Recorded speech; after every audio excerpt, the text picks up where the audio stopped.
어쩌면 이탈리아보다 더 이탈리아적인 이 놀라운 마르게리타는 오직 고메에서만. 고메 나폴리 마르게리타 피자.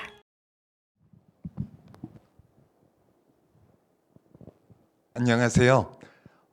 저는 김시경이라고 하고요. 오늘 코로나19와 정신건강이라는 내용을 주제로 이야기를 하려고 합니다. 사실 뭐 그만 할 줄 알았던 코로나가 이제 또 기승을 부리는 그런 상황인 것 같아요. 제가 이 강의에 대해서 의뢰를 받고 그리고 준비할 때만 해도 사실은 뭐 그렇게 많게 뭐 조금씩은 나오고 있었지만 그렇게 심하다 그런 생각은 들지는 않았었는데 오늘 날짜로 뭐 요새는 뭐 전국적으로 뭐 1000명씩 육박한다고 그러고 3단계 거리 두기를 해야 되느냐 말아야 되느냐 하는 논의의 시점입니다. 그 뭐 코로나 처음에 생겨가지고 지금까지 올 때 사실은 뭐 여러 가지 그래도 이렇게 힘들지만 긍정적으로 생각하는 부분들을 좀 뭐 생각을 해봤을 때는 뭐 예를 들어서 젊은 사람들의 경우에는 그랬던 것 같아요. 뭐 실제로 이게 굉장히 감염률, 전염률은 굉장히 높은데 그래서 한 사람이 여러 사람한테 감염을 하고는 하지만 실제로 치사율이라고 하는 것들, 사망률 자체는 아주 높지 않기 때문에 그래도 확진이 되더라도 잘 회복할 수 있다 뭐 이런 생각도 했던 것 같은데 이게 또 그 예후가 이 병의 예후가 항상 일정한 거는 아닌 것 같고 젊은 사람의 경우에도 굉장히 심한 문제들을 일으키는 경우도 있고 무엇보다도 확진자들의 얘기를 들어보면 사실은 내 몸의 건강, 내 몸의 문제들도 있지만 뭐 연세 드시고 또 취약하신 부분들은 훨씬 더 그렇지만 그렇지 않다 하더라도 여러 가지 죄책감이라든지 내가 또 나의 그런 사랑하는 가족들이나 또 나랑 그렇게 잘 어울리는 그런 친구들이나 이런 친구들한테 혹시 그 피해를 주지 않았을까 뭐 이런 여러 가지 심리적인 생각들 걱정들 때문에도 굉장히 힘들었다는 얘기들을 하잖아요. 그래서 코로나19는 그 감염병 그 뭐 폐질환 이것뿐만 아니라 여러 가지 그런 마음의 변화 심리적인 변화들을 많이 일으키기 때문에 사실 우리가 이제 심리 방역이라고도 얘기하고 자신의 마음을 관리하고 그러한 스트레스를 어떻게 대처하느냐가 이 인류의 사실은 뭐 인류 역사상 그렇게 뭐 여러 번의 감염병의 그런 공격이 있었고 대부분은 인류가 거기서 항상 살아남았죠. 항상 극복을 했지만 이 상황에서도 우리는 최소한 우리의 마음을 잘 챙겨야 되는 이런 상황들인 것 같습니다. 네. 제가 이게 이제 올해가 지금 2020년도 다 가고 있죠. 12월이니까. 그래서 도대체 이게 언제부터 시작된 건가 한번 그 기사를 좀 검색을 해봤더니 아마 그러니까 2019년 작년 12월부터 조금씩 뭐 중국에서 원인 불명의 이런 폐렴이 있다 이런 얘기들을 했던 것 같고 지금 이 기사도 보니까는 19년도 12월 31일 뭐 거의 1년 전에 뭐 이런 일이 있었다 그러면서 저기 보면은 뭐 어쨌든 남의 나라 이야기인 것처럼 중국에서 저런 일이 있다더라 정도였었어요. 여러분들 아마 생각나시나 모르겠습니다. 저도 그때 뭐 그런 거는 있는데 1월 달에 가족 여행도 갔었고 가족 여행을 가서도 사실은 그 전보다는 조금 더 마스크 쓰고 뭐 이런 것들을 조심하기는 했지만 이게 우리 일이다 뭐 이런 생각을 그렇게 많이 해본 것 같지는 않아요. 그러다가 어느 시점이 되니까 갑자기 이제 대구 경북 지역 이런 데서 급증했죠. 폭증을 하면서 사람들이 많이 놀랬었고요. 이제 그러니까 곰곰이 기억을 되새겨 보다 보면 그랬지만 또 그것도 대구 경북의 일이고 거기 있는 친구들이나 또 제 학생들도 지도 학생도 거기 살았었거든요. 그래서 연락해가지고 너 괜찮니? 뭐 이러고는 있었지만 그래도 아직까지 이게 내 일이다 뭐 이렇게 생각하지는 않았었는데 이후에 뭐 이태원이라든지 여러 가지 그런 상황들이 조금씩은 있으면서 이 문제가 점점점 우리 턱 밑까지 지금 오고 있고 제가 사는 지역에서도 뭐 이렇게 나오고 있고 이런 상황입니다. 그러니까 굉장히 우리들을 처음에 굉장히 느슨하게 했던 문제들이 조금씩 압박을 해오고 있고 예, 이러다 보니까 물론 2020년 끝자락에는 지금 뭐 희망적인 얘기들도 나오고 있죠. 그러니까 뭐 백신이라든지 뭐 치료제라든지 뭐 이런 얘기들이 나오고 있습니다. 그래서 이것들이 빨리 개발이 돼서 우리가 다시 빨리 일상으로 돌아갈 수 있도록 하기를 기대를 하고 있는데, 그럼에도 불구하고 당장 우리가 뭐 지금 뭐 다른 나라에서는 백신을 맞고 있다고는 하지만 그것들이 전 국민 최소한 그 집단에서 집단 면역으로 우리가 이제 안전한 일상으로 돌아가기까지는 아직도 사실은 그렇게 만만한 시간 금방 될 수 있는 문제는 아니라는 거를 우리가 이해하고 있습니다. 그래서 그동안 우리가 마음의 준비를 단단히 하고 어떻게 해서든지 버텨나가야 되는, 그러다 보니까 우리의 마음의 관리, 스트레스 관리도 방역하는 것만큼 얼마나 우리가 손을 깨끗이 잘 씻고 마스크를 잘 하고 사회적으로 사람들하고 거리 두고 이러는 것만큼 더 중요해진 것이 이런 마음 관리, 스트레스 관리라고 생각이 들어서 오늘 이 얘기들을 좀 풀어나가 볼까 합니다. 흔히들 이제 얘기를 많이 듣죠. 코로나 블루라는 말을 많이 하고 저희들도 이제 이런 얘기들을 많이 하는데요. 그래서 저 스크린 색깔도 파란색으로 한번 해봤는데, 블루 그러면은 파란색이죠.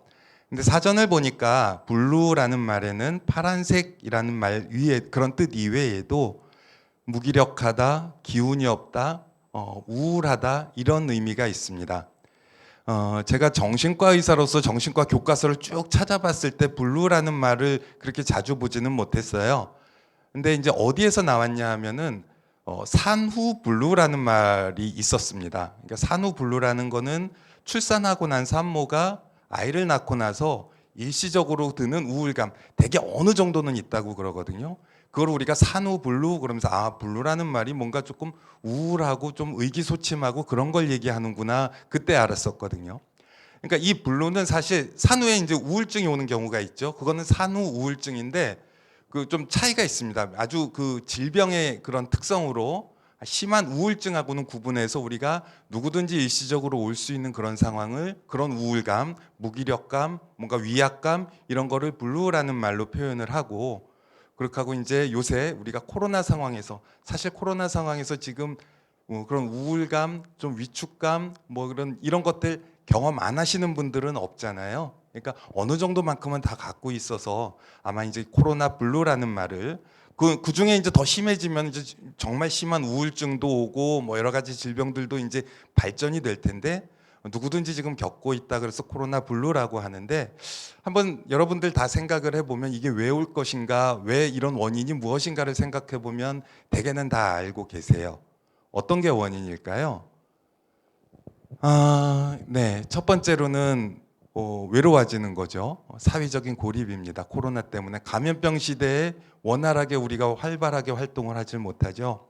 초등학생은 초등학생대로 학교를 못 가요. 얼마나 자기들끼리 뛰어놀고 하는 거 좋아하는 아이들이에요.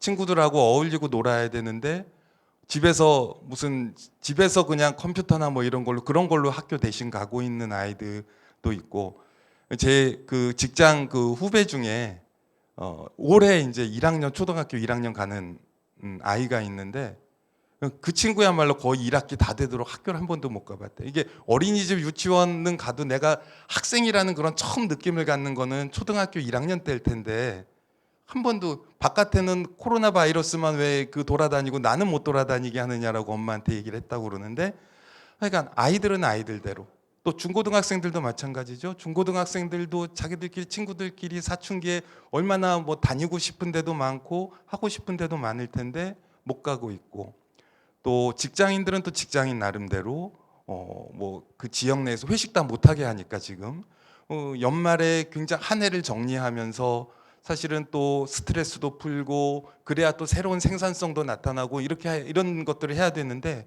그런 거 하나도 못하고 지금 못하게 하니까 지금 그런 회식이나 이런 것들도 못하고, 무엇보다도 우리 이제 그 어르신들, 나이 드신 분들도 실제로 이제 이전에 뭐 혼자 계시는 분들도 있지만 대개는 우리 사회가 그런 분들을 위해서 할 수 있는 활동들이 꽤 있었거든요. 이 경로당이나 복지관이나 뭐 이런 부분들도 지금 많이 이제 제한이 되고 혼자 계시고, 이제 제 환자분들 중에 이제 어르신들 오시면 뭐 경증 치매라든지 뭐 경도인지 장애라든지 이러신 분들 이제 오셔가지고 요새는 낮에는 뭐 하세요? 그러면 대부분 다 똑같아요. 말씀이. 뭘 어떻게 밖에 나갈 수도 없는데 그냥 집에서 텔레비전만 보고 계시다고 그래요. 근데 집에서 텔레비전을 보더라도 이렇게 웰빙 교양 강좌 이런 거 이렇게 좋은 것만 들으시면은 좋은데, 근데 사실은 대개 어르신들이 내가 원하는 시간에 원하는 그 채널 찾아가지고 보기 힘드시죠.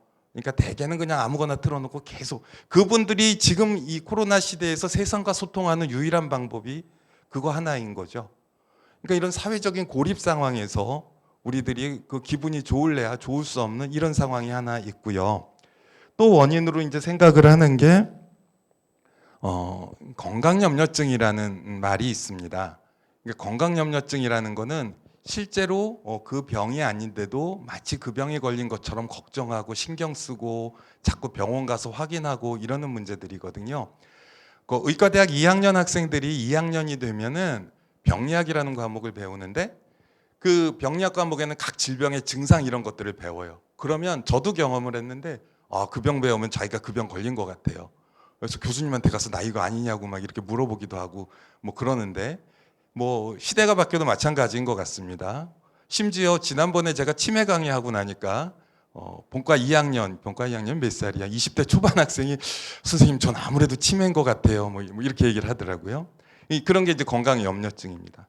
근데 우리는 지금 사회가 어때요? 내가 조금만 기침을 하거나 목이 아프거나 누구든지 그럴 수 있잖아요. 감기 충분히 걸릴 수 있는 상황인데도 근데 코로나 아닐까? 뭐 왜냐하면 내가 나만 걸려도 나만 걸리는 것도 문제지만 또 주변에다 영향을 주고 내가 다녔던 동선이 파악이 되고 뭐 이러는 문제들도 같이 있을 거고요. 그런 건강염려증적인 문제. 이 건강염려증은 그 연구 조사가 있는데, 사회가 언론이나 이런 그 기사에서 건강이나 질병에 대한 것들을 많이 쏟아내면 쏟아낼수록 사람들의 건강염려증적인 태도는 올라간대요.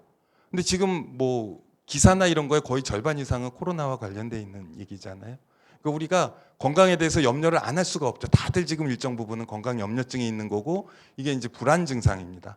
물론 뭐 그 외에도 뭐 다양한 것들이 있죠. 실제로 이제 사업하시는 분들이나 또는 직장 다니시는 분들이나 뭐 이런 분들에게 있어서 실제적으로 이제 경제적인 곤란이 이제 생겼죠. 이런 부분들에 대한 이제 스트레스라든지 아니면은 이제 집에만 있다 보니까, 저도 그런데 저도 이제 뭐 하는 동호회 활동이 있어서 이렇게 사람들하고 어울리고 그러면서 운동하고 이러는 것들 좋아했던 사람들이 사람과 어울리지 못하고 집안에만 있다 보니까 뭐 살이 찌고 확진자라는 얘기들 하는 것처럼 뭐 여러 가지 그런 건강상의 문제가 생기는 스트레스라든지 그런 것들이 있는 것 같습니다. 자, 이게 이제 어쨌든 코로나라는 것 때문에 생긴 스트레스 문제고요. 꼭 코로나 아니더라도 스트레스 관련 질환은 우리가 항상 매번 얘기를 해왔던 적이 있어요. 그렇게 하고 스트레스 관련 질환에 대해서 대처하고 우리가 대비하는 방법들은 항상 비슷해요. 뭐 예를 들면 뭐 명절 증후군 뭐 이런 거 다 스트레스 상황, 명절이라는 스트레스 상황 때문에 일어나는 그런 심리적인 현상들을 얘기를 하는 거고, 뭐 고3병 이런 것도 다 고3학년이나 스트레스 때문에 생기는 거잖아요. 근데 대개 그런 대부분의 스트레스 관련 질환들은 예측이 됩니다. 명절 지나면은 그런 스트레스가 줄어들 거다, 없어질 거다 예측이 되죠. 고3이라는 것도 대학 가면 되게 없어질 거다, 이런 예측이 됩니다. 예측이 되기 때문에 그래도 스트레스 관련 질환이 우리를 계속 압박을 하지는 않아요. 그렇게 하고 대개 이런 스트레스 관련 질환에 대해서 정말 심각한 정신질환으로 가기 전에 대개 본인들이 살아남기 위해서, 살기 위해서 각자 자기가 알고 있는 스트레스 관리 방법들을 쓰거든요. 뭐 운동을 한다든지 뭐 여행을 간다든지 뭐 재미있는 걸 본다든지 친구들과 어울린다든지 이러는 것들이죠. 근데 코로나 블루는 분명히 스트레스 관련 질환이긴 한데, 첫째, 예측이 잘 안 돼요. 이게 언제까지 갈지 우리가 지금 잘 모르는 상황입니다. 뭐 예측하기에 올해 말 내년 초 뭐 얘기는 하지만, 그러니 우리가 답답한 노릇이고, 그리고 각자 가지고 있던 스트레스 관리 방법을 적절하게 풀어놓을 수가 없어요. 지금 여행 가는 거 제한하고 있고, 내가 좋아하는 뭐 이런 것들, 아까 말씀드렸듯이 동호회나 운동, 여럿이 같이 하는 운동이나 이런 것들을 못 하니까 스스로 분명히 스트레스 때문에 생긴 문제이긴 한데 제대로 된 스트레스 관리가 지금 어려운 그런 시점이죠, 상황이죠. 그래서 이 장기적인 코로나와의 싸움에서 우리가 더욱 중요한 것이 방역, 말하자면 심리 방역이다, 이런 얘기를 하는 겁니다. 자, 그래서 사실 코로나 블루가 어제 오늘 얘기도 아니고 계속 뭐 처음에 이제 오면서 얘기했던 거고, 많은 전문가들이 이 코로나 블루를 어떻게 대응할 것이냐에 대해서 이런 고립된 상황에서 어떻게 대처할 것이냐에 대해서 이야기들을 해주고 있었어요. 여러분들도 아마 검색해보고 찾아보고 뭐 여러 가지 다양한 그런 매체를 통해서 알고 계시는 내용입니다. 어떤 게 있을까요? 네, 그러니까 뭐 그렇죠. 가벼운 운동이나 산책, 되게 이제 뭐 혼자 하거나 아니면 가족들, 안전한 사람들하고 같이 하게 되는 그런 신체 활동, 이런 것들을 해서 코로나 블루를 좀 대비합시다, 이런 제언들이 뭐 있었고요. 뭐 그거 아니어도 뭐 이런 집에서 할 수 있는 취미 활동, 뭐 요새 뭐 하도 그러다 보니까 랜선으로 뭐 여행도 가고 홈 트레이닝도 하고 뭐 이렇게 집안에서 할 수 있는 것들에 대해서 많이 얘기들 합니다. 사실 모르는 거 아니죠. 근데 코로나 블루 대응 방법 하면서 굉장히 많은 매체나 굉장히 많은 전문가들이나 뭐 우리들이 항상 하는 얘기가 딱 한 가지 있더라고요. 공통적으로 하는 얘기가 이런 얘기들입니다.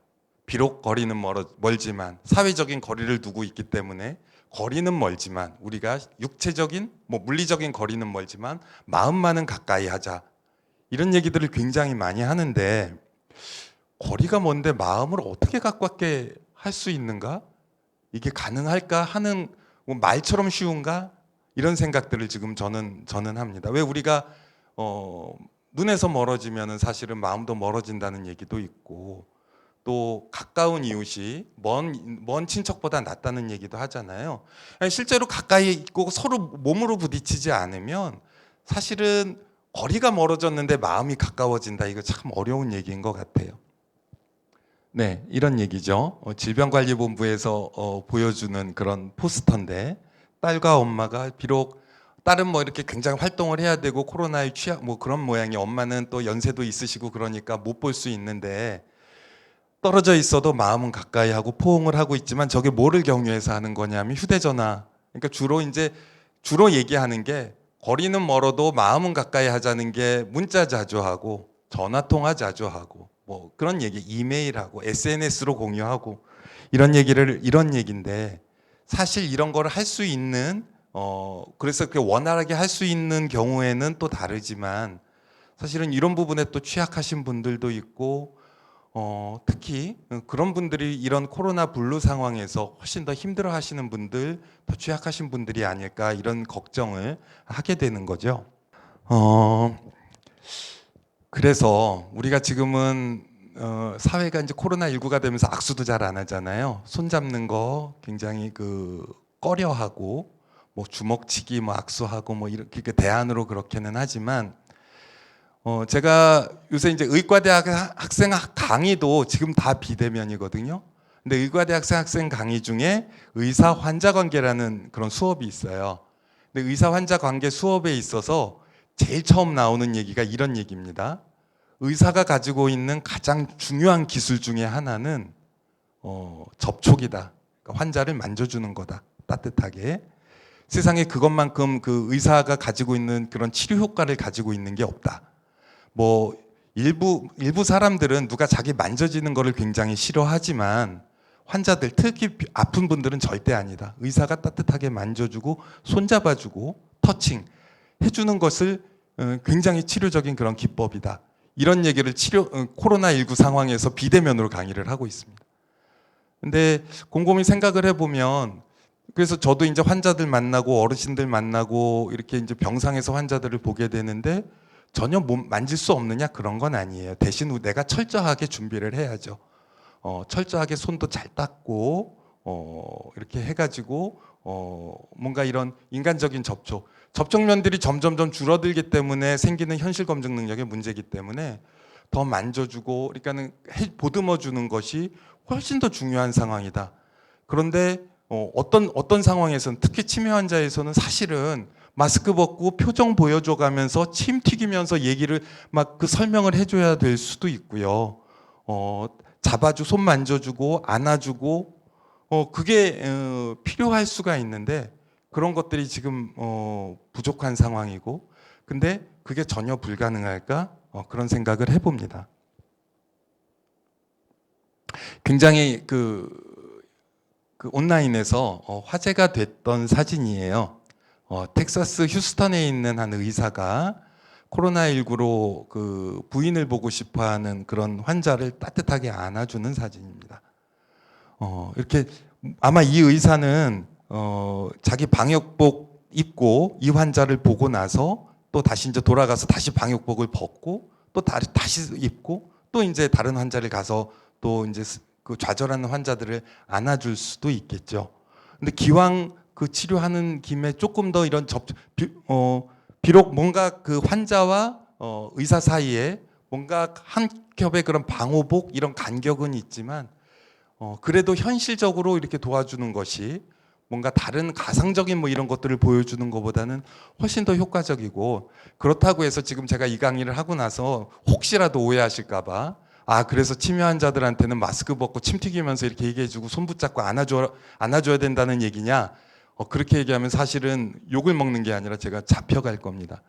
그렇지만 이런 우리 지금 코로나19 상황에서 모두가 힘들고 잘 버티고 있는 상황에서도 우리보다 더 취약하고 힘드신 분들을 생각을 하고 그분들을 위해서 현실적인 접촉면을 넓혀줄 수 있는 지금부터라도 그런 방안과 절차를 마련해야 된다.